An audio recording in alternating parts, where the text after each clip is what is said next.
All right, welcome to episode 2, not Star Wars.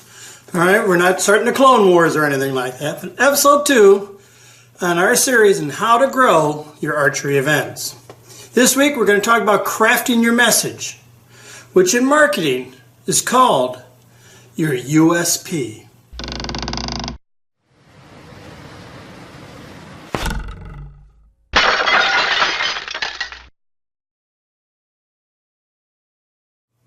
All right, everybody, and welcome. All right, before we begin, let's review last week. Last week we covered 3 basic subjects. What is marketing? What you must know about marketing, and why you need to market. Now, if you didn't watch last week's video, I'd highly recommend you go watch that before you watch this, because I'm designing these in order. So if you watch the last one, you're going to have a bunch of questions, but if you watch from the beginning, those questions will be answered beforehand. All right, this week we're going to look at how to craft your message. All right, now we know that marketing is the activity for creating, communicating, and delivering offerings that have values for your customers. And you do that through a very solid message. And that message is called your USP. And that's what we're going to discuss today.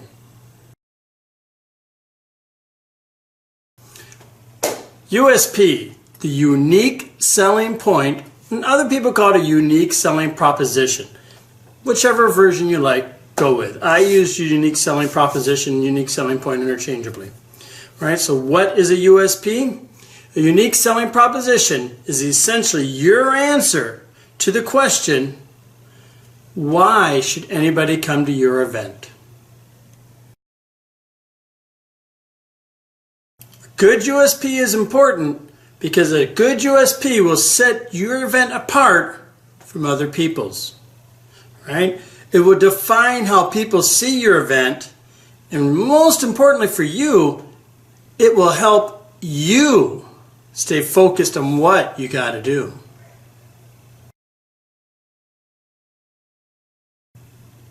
There's one rule in a USP, and it's a real simple rule, and it's one I see violated all the time, and that is if anybody else can use your USP, it ain't one. Right? Pretty good rule, but it is so true. How many businesses do you see promoting the same thing? Well, how unique can it be if everybody else can claim it? All right, we're talking about it, and I know you probably most likely don't have an idea what a USP is. I can go all day on about it and its benefits, but however to get my point across, I'm going to show you some USPs. And I'm willing to bet that you know these by heart. In fact, you know them so well, all I need to do is show you the first part of it, and I bet you can answer the second part of it, especially if you're from the States. If you're from another country, well, all right? So here's our first one right here. Melts in your mouth, not, all right? How about this one? 15 minutes can save, or this one, when it absolutely, positively has to. All right, so what were they? Come on, you know it. It's pretty simple. The first one, melts in your mouth, not in your hands. M&M's, right? That's pretty much worldwide. The second one, 15 minutes can save you 15% or more on your car insurance. Geico, big here, the little gecko in the country, right? Very big in the States, but that's the unique selling proposition. Now, other people have it now, but when they made that, they were the only ones that offered that. And the final one, when it absolutely, positively has to be there overnight. FedEx, and they let go of that here recently, but that's what they used for the longest time. And why did they stop using it? It's because other people adopted it. And when someone else can use it, it's not unique. So those are some basic ones, right? But now you understand. Now do you know what a USP is? It's a fancy saying to get your point across. M&M's, it's a candy. Everybody got candy. But what makes it different? Well, most candy will melt in your hand. M&M's melts in your mouth, not in your hands. There you go. That's why you should choose them. You can carry them around, and they won't melt until they get in your mouth. All right? Now,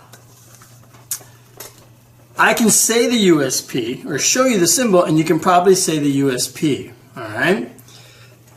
Best one I know of for that is one simple one, and that is the car company BMW. What's BMW's? Anybody know? That's right. BMW's USP is the ultimate driving machine. Now, in a car company, it's hard to be unique, right? But man, did they ever tell you exactly what they are? They are the ultimate driving machine. They're not a hot rod. They're not a sports car. They're not this. They are the ultimate driving machine. And that is their USP. You know, well, those are well known. I have to say the majority of USPs out there used by small businesses are poor or not pathetic. All right. Here's some prime examples of some USPs. They're not USPs, but are commonplace. How about this? I know you see them all the time. Good quality, low prices. Affordable quality, since whatever, insert your date, right? Service with a smile. Excellence in quality and service. That is not unique. That is not telling them anything about you. That's just you trying to make yourself sound better. So let's not even go to those, okay?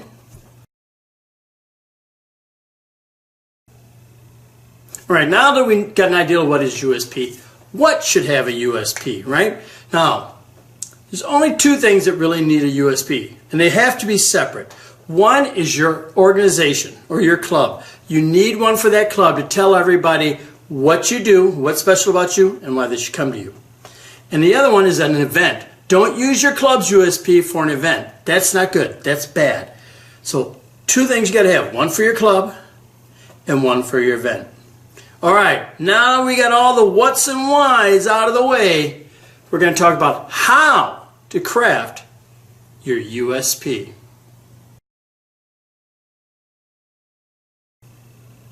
Okay, there's multiple ways to make a USP, and everybody has their own little method, and each has its strengths and weaknesses. All right, but what I'm going to show you is just one of many, but it's the one I think is the easiest for you to learn and to put your mind around and to play with. So before you begin your USP, get out a piece of paper and a pen and get other people from your club or whoever's running the event with you. Then you got to ask yourselves these questions. What are the strengths and weaknesses of your competitors? Why do you have repeat customers, and what do they like about you that makes them such? And then the third one, you got to ask yourself, what makes you better than your competition? All right? Get those answers down, work them out, and play on them. Once you got those three, we got some more questions. First thing you got to do is list what you offer that your competitors don't. Then you're going to put those things in orders from the biggest, most important, however you want to look at it, to the smallest or least important. Okay? Once you got that done, you're going to ask yourselves, is number one on the list important to your customers? You know, if it's not, don't use it. Right? And then once you got that, then you're going to ask yourself, how easy is it for our competitors to copy at number one? And finally, you got to ask yourself, can number one be communicated easily? So you may not, your biggest difference may not be the one you're using, because one, it can be copied easy, or maybe it's hard to communicate. So you might go a couple down, but you're going to find that one thing, and you're going to have to do some give and take and talk around to each other about that. All right. So once you got that done, we got three more questions. Right? You need to be able to answer these three questions. In order to answer these, you need to put yourself in your prospect's shoes. All right? You got to take yourself out from the event organizer. You got to look at it from the point of view of, I got the weekend open. Man, there's a couple archery events. Which one should I choose? And think about why you chose that one. All right? So, first question you got to ask is, why should I go to your event instead of anyone else's? Right? Second question you need to ask is, what can your event do for me that the others can't? Here's a big one. You want to get loyal customers? Do something for people. And the third one is, what can you guarantee me that no one else can guarantee? All right? All these questions, while yes, they're a pain, will help you to define what it is that makes you different and why people should choose you. And that, ladies and gentlemen, is your USP. All right? Now all you need to do is craft a short statement telling them all those things you just learned. Who you are, what you offer, and why you are their best choice. And that is as easy as it gets. All right, everybody.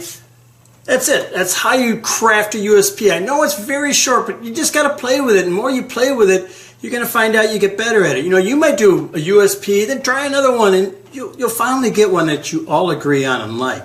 I like to have different people make it, and then we look at them, review them, we talk about them. All right? So, USPs. Your USP is an important part of your marketing. It is the cornerstone of it, in fact. And a good USP is concise and tells your potential customer exactly what they need to know in order to choose you over everybody else. Now, it's going to take research and effort. You're going to go through several drafts before you settle on the right one. But I can guarantee you this, it will be worth your time in the end. All right? So next week, we're going to look at the very first steps of how to market your event. We got the background stuff out of the way. We got why you got to market, and we got that message, how to craft that message. Now, we can just start to think about marketing. All right, that's it for this week, boys and girls. I hope you enjoyed the video. Pretty short, but it doesn't take a whole lot to get this done. I'm giving it to you in little pieces so you can put it all together. All right, hope you enjoyed the video once again. Don't forget to subscribe, and I'll see you next week with episode 3 on marketing with Archery 101.